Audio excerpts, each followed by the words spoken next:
Think of a world with zero resistance, a place where you can manifest exactly what you imagine, with no technical errors, no broken equipment, and no physical fatigue.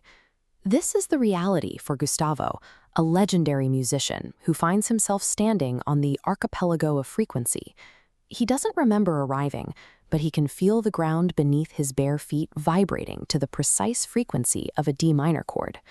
In this dimension, sound is the primary builder.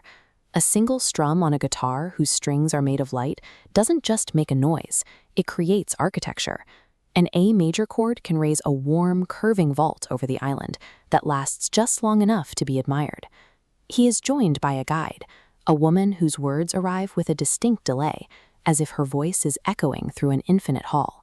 She tells him he has finally reached a place where his music has enough room to breathe. For a creator, it is a frictionless sanctuary.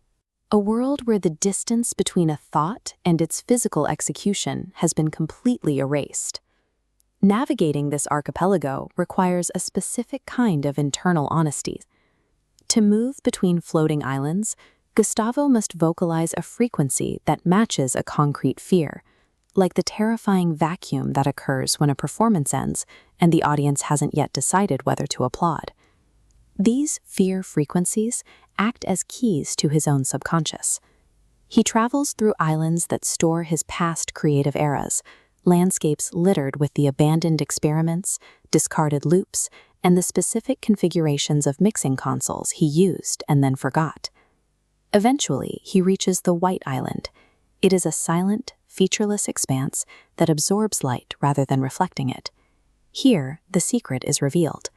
On this island, every song Gustavo ever left unfinished exists in a state of absolute completion.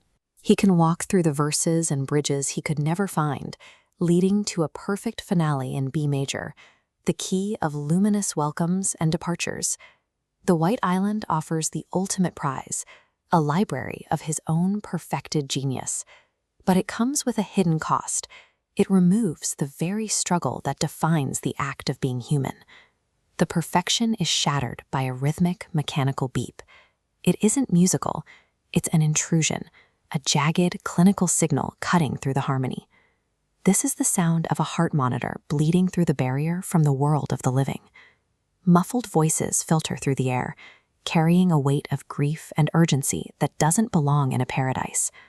While Gustavo builds monuments of light in the archipelago, his physical body is in a trauma ward. He is in a coma, his brain struggling with the immediate, violent aftermath of a massive stroke. There is a portal to go back, but it leads to a devastating reality. Returning means choosing a broken body and the grueling work of rehabilitation.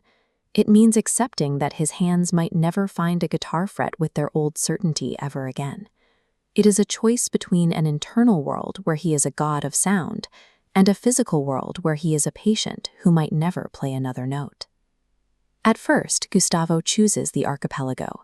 He walks away from the portal and deeper into his own mind. He constructs his greatest work, a visible symphony that stretches for miles across the sky. It uses frequencies that no earthly instrument could produce, and a structure more complex than any human composer has ever attempted. When the work is done, he turns to his guide. She admits she can hear it, but then she reminds him of her nature. She is the place itself. She is the geography, not a person. She can record the sound, but she cannot be changed by it. This is the moment the sanctuary becomes a prison.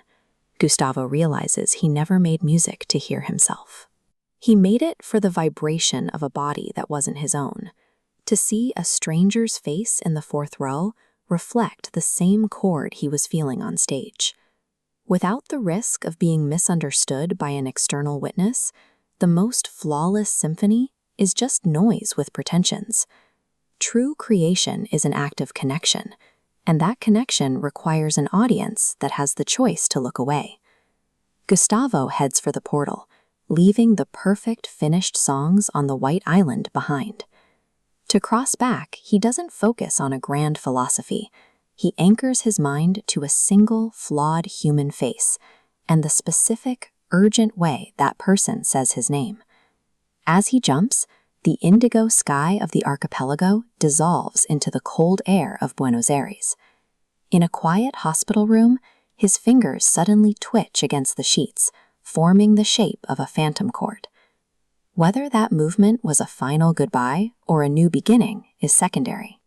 The victory was claimed the moment he chose the pain of reality over the comfort of a private dream.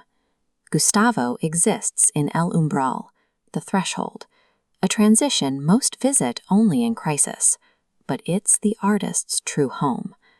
Their work is the dangerous crossing, dragging fragments of perfection into our heavy world. Every beloved piece of art is a survivor of that crossing. Building a monument in total isolation is a safe pursuit. The true power of an artist is found in the crossing, in the stubborn, beautiful act of dragging that internal perfection into a room where someone else can finally hear it.